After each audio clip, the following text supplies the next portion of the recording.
Today is a poem that I dedicated to the celebration of the greatest women that ever walked on this earth. And they are 4 women who reached the level of excellence. And I'm just going to take a few seconds to explain all 4 of them. So the first of them, and in no particular order, is Asiya, the wife of Fir'aun, the tyrannical pharaoh. For those of you who know her story, she accepted Islam in secret when Musa ﷺ came with the message. And later on, her tyrannical husband, Fir'aun, found out and he tortured her and wanted her to renounce her faith. And she decided to accept Islam and to die as a martyr, and she never renounced her faith.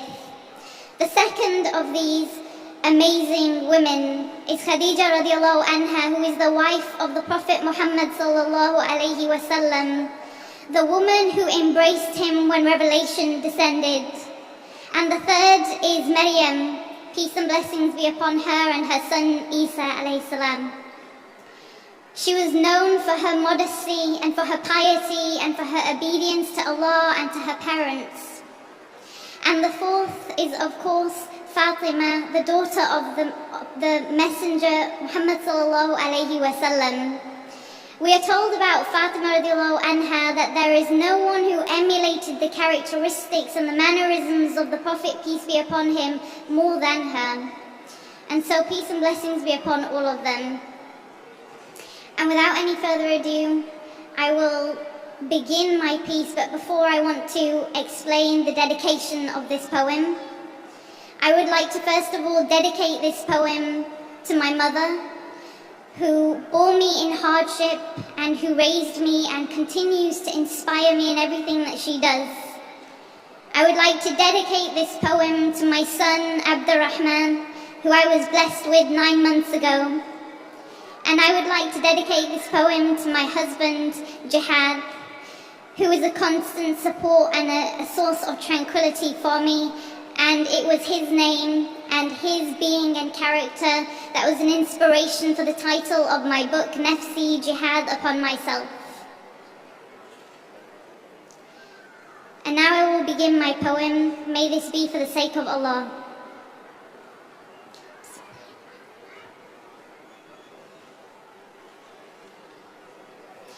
I am not from Disneyfied Princess Yasmin's.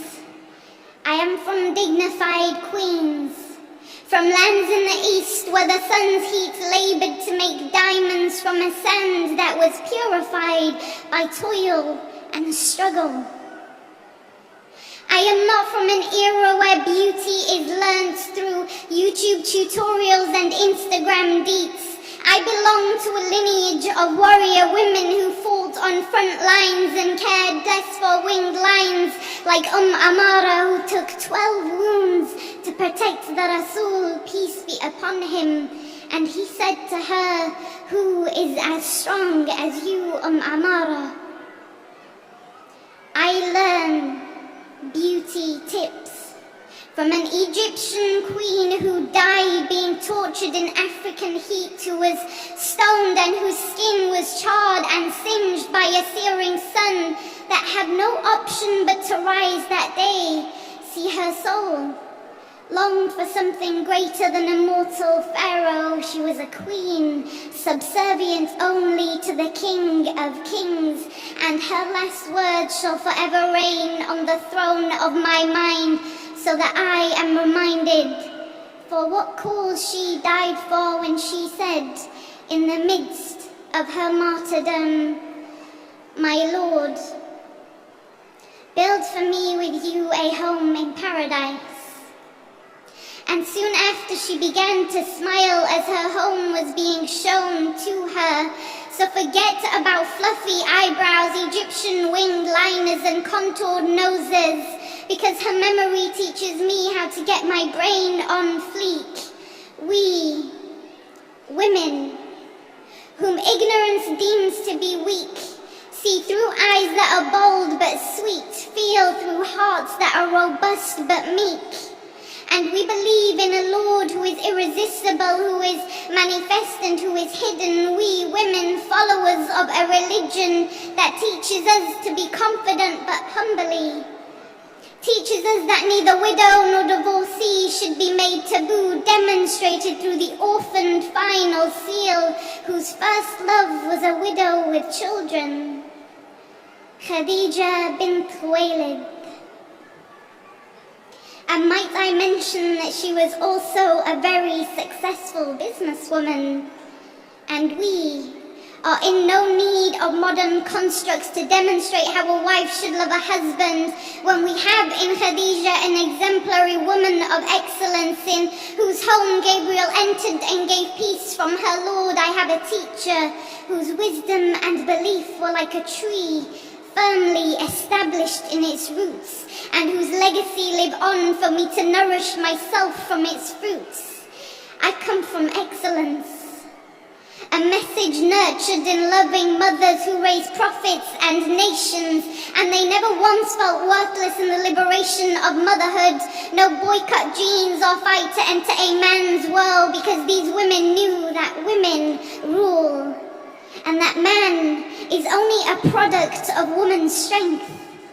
It took him 9 months to gain vigor from her, and even then he came into the world crying, "Accept Jesus, son of Maryam, Isa, slave of God."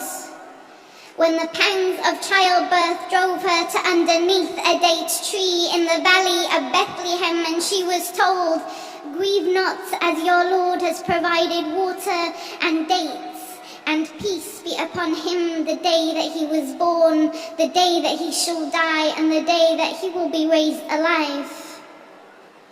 I come from nobility, found in the archaic early slaves of Israel, from an immaculate conception to the betrayal by possibly a disciple, and all the while faith in God guided, and she, the epitome of righteousness. How virtuous was she who was chosen to carry a mighty messenger. So please, Mr. Media, don't give me Kardashian standards when the mother of Christ showed me liberation through veiling. Because being Armenian is no longer exotic once it conforms, but real women of prowess are those that do not yield to being objectified and hypersexualized commodities. No, they are glowing and dazzling beacons who left the womb in weakness and who grew in strength, demonstrating that beauty is not in the eye of CBS, and that beauty is indeed in the deed done with pure intent. That my soul satisfaction is only in accordance to my attraction to divine scripture, and in worship to the one and nothing but he. See, as women, we are told that our beauty is in feminine mystique. But what if I told you that to be feminine requires a secret power? It requires strength to preserve physical beauty in a world where even the believing man has an affinity to what is outwardly appeasing. We still maintain what is called justice to our souls by perfecting our relationship with our Lord, who is Al-Wadud, most loving. See, the eyes of man shall constantly rove if his heart is covetous, but we women have some control over where that invasive glare rests. Imagine it had the power to slap the lewd face before it had any chance to unlace and untie any dignity we had as the human race. Through chiseled cheekbones and feline faces, through the inciser's knife and cat-shaped eyes, the corrected woman strives.